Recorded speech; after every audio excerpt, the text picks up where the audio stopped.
Charaideo press ক্লাবৰ উপদেষ্টা তথা মথুৰাপুৰ অঞ্চলৰ জ্যেষ্ঠ সাংবাদিক আলিম আহমেদক ঐতিহাসিক সম্পদ বেদখলকাৰীয়ে শাৰীৰিকভাৱে প্ৰহাৰ কৰা ঘটনাক কঠোৰ নিন্দা কৰিছে মন্ত্ৰী যোগেন মোহনে।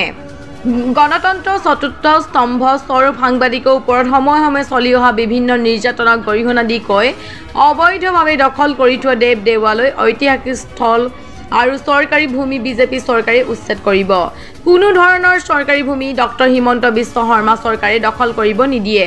তাৰ বাবে চৰকাৰে উঠি পৰি লাগিছে। কংগ্ৰেছৰ চৰকাৰৰ দিনত অবৈধ দখলৰ কোনো গুৰুত্ব নিদিলে, যাৰ বাবে হাজাৰ হাজাৰ অবৈধ নাগৰিক আহি দখল কৰিলে। সাংবাদিকসকল হ'ল গণতন্ত্ৰৰ চতুৰ্থ স্তম্ভ স্বৰূপ আৰু যেহেতু গণতান্ত্ৰিক দেশখনৰ সাংবাদিকসকলৰ সন্মান আছে, মৰ্যাদা আছে আৰু সকলোৱে সাংবাদিকসকললৈ বাট চাই থাকে চৰকাৰখনৰ কাম কাজ আৰু বা বিভিন্ন ধৰণৰ সাধাৰণ শ্ৰেণীৰ ৰাইজৰ উপকাৰ হোৱাকৈ সাংবাদিকসকলে কাম কৰি আছে। গতিকে সাংবাদিকসকলক আক্ৰমণ কৰাটো স্বাভাৱিকতেই গৰিহণাযোগ্য আৰু এনেধৰণৰ ঘটনা অসমত যিকেইটা হৈছে আটাইকেইটাক সমগ্ৰ অসমৰ ৰাইজে গৰিহণা দিছে। আৰু চৰাইদেউ জিলাত যিটো ঘটনা আলিম আহমেদক ডাঙৰীয়াক এগৰাকী মহিলাই আক্ৰমণ কৰিছে, সেইটো খুব গৰিহণাযোগ্য আৰু আমি ভাবোঁ যে এই মহিলাগৰাকীয়ে আমাৰ ঐতিহাসিক এটা ভূঞা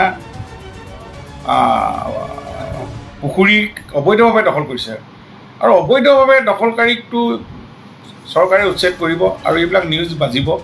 আৰু চৰকাৰেও যে কঠোৰ স্থিতি লৈছে আমি জানো যে দৌল দেৱাল মঠ মন্দিৰ ঐতিহাসিক স্থানসমূহ যে শিৱসাগৰ অবিভক্ত জিলাখন চৰাইদেউকে আদি কৰি বিভিন্ন ধৰণৰ ঐতিহাসিক সম্বলে ভৰ্তি আৰু ইয়াতে এইবিলাক দৌল দেৱাল সংৰক্ষণ হ'ব লাগে আৰু ঐতিহাসিক স্থানসমূহ সুৰক্ষিত হ'ব লাগে। এই ক্ষেত্ৰত চৰকাৰেও বিভিন্ন ধৰণৰ আৰ্কিঅলজি ডিপাৰ্টমেণ্ট বা জিলা প্ৰশাসনে এইবিলাক কথাত কঠোৰ দৃষ্টি লৈছে। মাননীয় মুখ্যমন্ত্ৰী আমাৰ ডক্টৰ হিমন্ত বিশ্ব শৰ্মা ডাঙৰীয়াৰ নেতৃত্বত এইখন চৰকাৰে কোনো ধৰণৰ বেদখলকাৰীক চৰকাৰী ভূমিত বা ঐতিহাসিক স্থানসমূহ দখল কৰি দিয়া নহ'ব। তাৰ ইতিমধ্যে এইবিলাক উদ্ধাৰ কৰিবৰ কাৰণে এইবিলাক অভেকশ্যনৰ কাৰণে ইতিমধ্যে চৰকাৰে উঠি পৰি লাগিছে আৰু এইটো সকলোৱে বিচাৰে, অসমৰ সকলো শ্ৰেণীৰ ৰাইজে বিচাৰে। গতিকে আমি ভাবোঁ যে এনেকুৱা ধৰণৰ ঘটনাবিলাকক আমি সমগ্ৰ ৰাইজে আমি এইবিলাক গৰিহণাও দিব লাগে।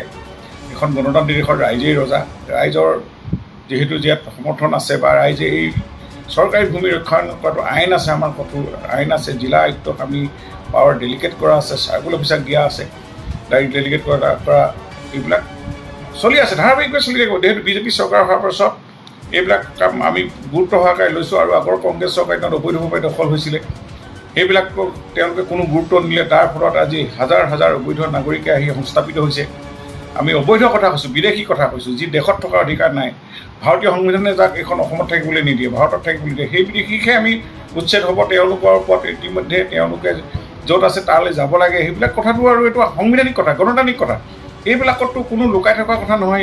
সেইবিলাকত চৰকাৰে কঠোৰ লৈছে, ৰাইজে সহযোগ কৰিছে আৰু এইবিলাকে এটা একচামে ষড়যন্ত্ৰ কৰি এইবিলাক উঠাই সাংবাদিকক আক্ৰমণ, দল সংগঠনৰ ওপৰত কটু মন্তব্য বা এনেকৈ ৰাইজৰ ওপৰত চৰকাৰৰ ওপৰত বিভিন্ন ধৰণে উচতনি আছে। বহুতৰ ষড়যন্ত্ৰ থাকে, বিভিন্ন ক্ষমতালোভী ব্যক্তিও এইবিলাক থাকে। আমি দেখি আছোঁ বহুত ধৰণে বিভিন্ন ধৰণে এইবিলাক নিউজ কৰি আছে, মন্তব্য দি আছে। মই ভাবোঁ যে এই সময়ত অন্ততঃ সকলো ৰাইজ, অসমৰ ৰাইজ, নাগৰিকসকলক যিখিনিয়ে থলুৱা মানুহক বা অস্তিত্ব বিচাৰে, ৰক্ষা বিচাৰে, জাতি জনগোষ্ঠীক সুৰক্ষিত বিচাৰে, তেওঁলোক এক হ'ব লাগে। আৰু এতিয়াই যদি আমি সুন্দৰ এটা সুযোগ পাইছোঁ আমাৰ মুখ্যমন্ত্ৰীৰ নেতৃত্বত, আমি যদি এইখিনি কৰি নথওঁ, ভৱিষ্যতে হয়তো অসমখন কেতিয়া কাৰ লগত চামিল হয়, কেনেধৰণে আমি কাৰোবাৰ গছকত থাকিবলগীয়া হয়, সেইটো ক'ব নোৱাৰি। গতিকে এতিয়া সকলো ৰাইজ সজাগ হ'ব লাগে, মই তাকে আহ্বান জনাইছোঁ।